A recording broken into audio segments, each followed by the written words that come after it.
सोचिए, एक ऐसे प्रेम के बारे में जो दुनिया के बनाए नियमों से भी कहीं ज्यादा बड़ा हो।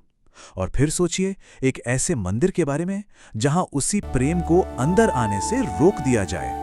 आज हम राधा के श्राप की एक ऐसी ही बहुत शक्तिशाली कथा को समझने वाले हैं।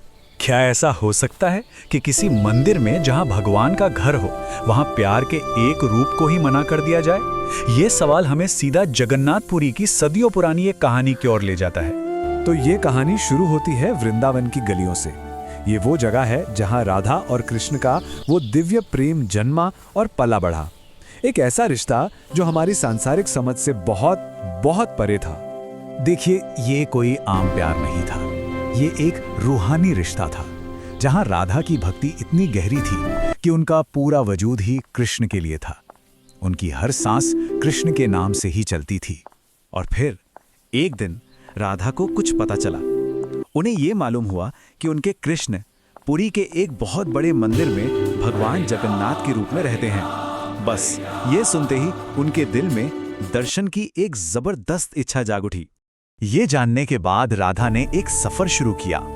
ये सिर्फ एक जगह से दूसरी जगह जाना नहीं था, बल्कि ये उनके दिल की एक तीर्थ यात्रा थी, अपने प्यार से फिर से मिलने का एक पक्का इरादा। उनका ये सफर एक दिव्य पुकार से शुरू हुआ। उन्होंने कसम खाई कि वो पुरी पहुंचेंगी, और फिर जंगल, नदियां और पहाड़ सब कुछ पार करते हुए वो आगे बढ़ती गईं, और आखिर में उनकी आंखों के सामने था वो विशाल जगन्नाथ मंदिर। जरा उस पल के बारे में सोचिए। महीनों के सफर के बाद जब राधा ने पहली बार उस मंदिर को देखा होगा, तो उनकी आंखों में उम्मीद और प्यार के आंसू थे। उनकी मंजिल बस कुछ ही कदम दूर थी। लेकिन यहीं से कहानी में एक बहुत बड़ा मोड़ आता है। यहाँ पर आके दिव्य प्रेम का सामना हुआ इंसानों के बनाए नियमों से, और मंदिर का वो दरवाजा एक दीवार बन गया। पूरी श्रद्धा और भक्ति से राधा मंदिर के गर्भगृह की ओर बढ़ने लगी, जहां उन्हें अपने प्रभु के दर्शन करने थे। उनके हर कदम में सालों का इंतजार और बेपनाह प्यार भरा हुआ था। लेकिन जैसे ही वो दरवाजे पर पहुंची, पुजारियों ने उन्हें रोक दिया और उन्होंने मंदिर की एक कठोर परंपरा का हवाला दिया। जिस प्रेम पर विवाह की मोहर न हो, उसे गर्भगृह में आने की इजाजत नहीं है। ये सुनना था कि राधा का दिल मानो टूटकर बिखर गया। मंदिर में एक गहरा सन्नाटा छा गया।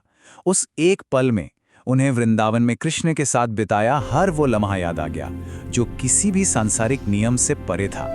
और यहीं से कहानी का तीसरा हिस्सा शुरू होता है। जब एक देवी का दिल टूटता है, तो उससे सिर्फ दुख नहीं, बल्कि एक ऐसी शक्ति भी पैदा होती है जो नियमों को चुनौती दे सकती है। राधा का वो गहरा दुख अब धीरे धीरे एक दिव्य गुस्से में बदल रहा था। उनका दर्द सिर्फ उनका नहीं था, ये उनके पवित्र प्रेम का अपमान था, और इसी अपमान ने उनकी दिव्य शक्ति को जगा दिया। जैसे ही उनकी शक्ति जागी, ऐसा लगा मानो पूरी प्रकृति ने जवाब दिया। मंदिर की हवा भारी हो गई, पुजारी डर से कांपने लगे और आसमान में बिजलियां कड़कने लगी। ये एक देवी के क्रोध का साफ संकेत था। और फिर एक ऐसी आवाज में जो पूरे मंदिर में गूंज उठी, राधा ने अपने प्रेम के अपमान की निंदा की। उन्होंने उस नियम को चुनौती दी जिसने उनकी भक्ति को रोका था, और मंदिर को एक शक्तिशाली श्राप दे दिया। राधा का वो श्राप सिर्फ उस एक पल के लिए नहीं था। नहीं, वो एक ऐसी विरासत बन गया जो आज भी, सदियों बाद भी मंदिर की परंपराओं पर असर डालता है। उस एक घटना ने एक ऐसी परंपरा को जन्म दिया जो आज तक चली आ रही है। जो श्राप उस दिन दिया गया था, वो सदियों से चली आ रही एक मान्यता बन गया, जो आज भी पुरी में जिंदा है। आज भी ये माना जाता है कि अगर कोई अविवाहित जोड़ा एक साथ मंदिर में प्रवेश करता है, तो राधा के श्राप की वजह से उनका रिश्ता टूट सकता है।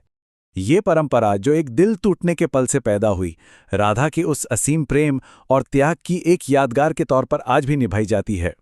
ये हमें याद दिलाती है कि कुछ प्रेम कहानियां समय से भी परे होती हैं। राधा की ये कहानी हमारे सामने एक बहुत गहरा सवाल छोड़ जाती है। क्या नियम भक्ति की रक्षा के लिए बनाए जाते हैं, या फिर वे सिर्फ उसकी परीक्षा लेने के लिए होते हैं?